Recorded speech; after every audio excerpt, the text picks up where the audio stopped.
Olá, meus confrades, quem vos fala é Dom Hoffman. Passei um tempinho afastado do canal, era época de provas, aí se torna realmente mais complicado estar gravando vídeos. Mas como eu havia dito no último vídeo que eu fiz aqui para o canal, eu não vou deixar de trazer aqui conteúdo sobre literatura. Por mais que eu vá, de vez em quando, estar trazendo conteúdo referente ao mundo dos tabacos, que é algo que muito me interessa. Bom, hoje eu vos trago uma resenha do livro O Retrato de Dorian Gray, de Oscar Wilde. O último livro que li, ele é simplesmente fantástico.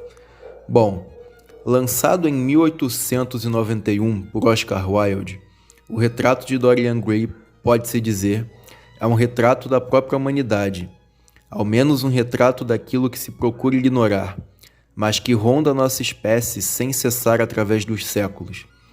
Talvez por essa razão tenha sido o livro censurado por muitos à sua época, por mostrar uma realidade que no fundo todos conheciam, mas que ninguém queria ver.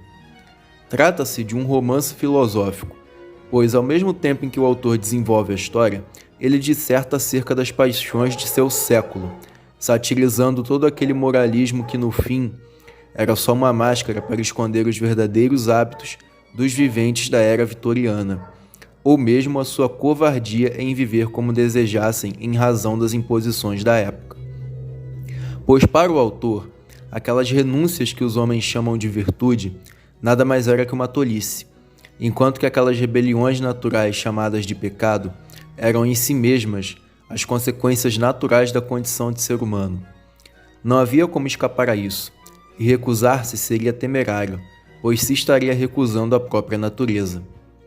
Não se pode, na concepção do autor, fechar em uma redoma de princípios todos os indivíduos de uma sociedade, pois cada indivíduo é diferente, vive por si mesmo e não pode encerrar-se nas condições impostas por outro.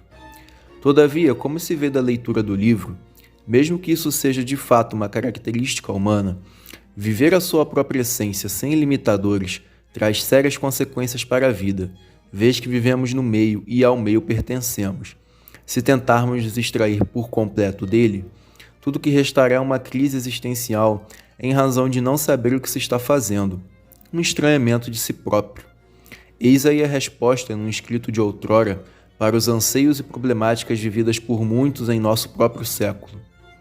Em se tratando da história, temos um belo jovem chamado Dorian Gray, que encantava a todos por sua beleza extraordinária.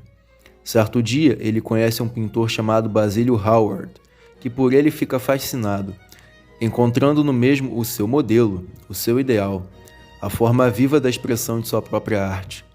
Sua adoração é tamanha que ele se vê completamente dominado pela beleza do rapaz, fazendo, sem cessar, de modelo para seus quadros, até que decide ele pintar o garoto como realmente era, criando a partir disso o seu melhor trabalho. Questionado por Lord Henry Wotton a respeito de sua renúncia em não desejar expor o melhor quadro que ele já fez, Basílio respondeu que havia colocado muito de si próprio nesse trabalho, ou seja, tinha ele transferido para o quadro toda a sua adoração pelo rapaz e temia que o mundo fosse capaz de ver isso através da tela. Sua adoração, no entanto, vale mencionar, era totalmente artística. Dorian nada mais era para ele que um modelo de perfeição. Em vista disso, sabendo Basílio que a influência de Lord Henry era perniciosa, ele pede a seu amigo que não macule Dorian com toda sua filosofia hedonista e venenosa. Chega mesmo a dizer que não queria que Lord Henry o conhecesse jamais. Lord Henry, por sua vez, estava curioso demais para atender a tal pedido. E sendo ele quem era, jamais faria isso, pois Lord Henry nada mais é que a pura expressão do século XIX. É ele em si mesmo um retrato daquele século, mas sem a fachada moral. A verdadeira expressão da era vitoriana. Enquanto que Basílio é o exato oposto, sendo um profundo moralista e imbuído dos preceitos e princípios de seu tempo. Quando, no estúdio de Basílio, estúdio é basicamente um ateliê de pintura, Lord Henry acaba, devido a uma visita que Dorian foi fazer a este para posar para o seu quadro, o conhecendo, começa a experimentar um prazer oculto em transformar aquele jovem através de sua influência. Como ele disse ao próprio Dorian, não existe influência boa, Sr. Gray. porque influenciar uma pessoa é transmitir-me a nossa própria alma. E foi isso que de fato Lord Henry fez ao longo dos anos seguintes. Transmitiu a Dorian sua essência hedonista, aonde se vive pura e simplesmente pelo prazer, e nada mais, sendo a aparência a única coisa que verdadeiramente importa. A princípio, disse ele a Dorian que sua beleza era o que ele possuía de mais valioso. Quando ele perdesse isso, quando sua juventude finalmente o deixasse, não lhe restaria mais nada. Perplexo e angustiado ante aquela sentença de degradação que sofreria, quando o quadro finalmente ficou pronto, Dorian declarou ardentemente diante de ambos que aquilo era muito injusto. Afinal, por que o quadro haveria de preservar o que ele iria perder? Desejou então que o quadro envelhecesse e que ele permanecesse para sempre jovem. Seu pedido foi atendido, mas a que custo?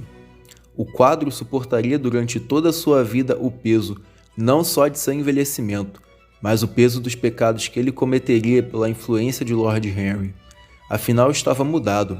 Pensava com a cabeça de Lord Henry, e uma vida que tinha tudo para ser perfeita, vez que ele era um jovem muito rico, não lhe faltava nada, poderia viver em gozo inefável até o fim de seus dias, transformou-se numa experiência insólita, dedicada a práticas terríveis e cruéis. Os outros eram para ele simplesmente um meio pelo qual ele poderia obter satisfação pessoal, não importando o que sofreriam com isso. De início, despedaçou o coração de uma atriz adolescente, quando esta, por amor a ele, representou o mal em sua atuação, sob a alegação de que, até então o que tinha vivido, era uma farsa naqueles palcos, que quando conheceu, encontrou o verdadeiro amor, razão que a fez entender finalmente o que era a vida. Mas Dorian a amava tão somente pelo que ela representava no palco, e ante ao desprezo dele, ela pereceria. Era seu primeiro pecado, o primeiro de muitos, e o primeiro peso que o quadro haveria de suportar. Quando ele observou que o quadro havia mudado em razão de sua atitude, um sentimento de terror se apossou dele. Não poderia deixar que ninguém jamais visse aquilo. Ninguém poderia ver a sua vergonha. Então trancou para sempre o quadro num aposento superior de sua bela casa, cobrindo ele com um manto. Pensava ele que poderia reverter aquilo, endireitando seu caráter, mas logo esse pensamento deu lugar a uma apreciação funesta por cada modificação que coubesse ao quadro. Chegou mesmo a experimentar certo prazer em ver a degradação do quadro, que representava a degradação de sua própria alma. Como havia lhe ensinado Lord Henry, apenas a beleza importava, e ele passou seus anos indo de fascinação em fascinação pelas coisas belas. Ora se encantava com joias, ora com livros, com instrumentos musicais, etc, etc.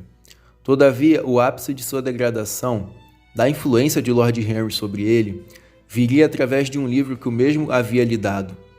Nesse livro, em suma, Dorian aprendeu que a vida somente importava se vivida através dos sentidos. E foi isso que ele fez pelos próximos anos.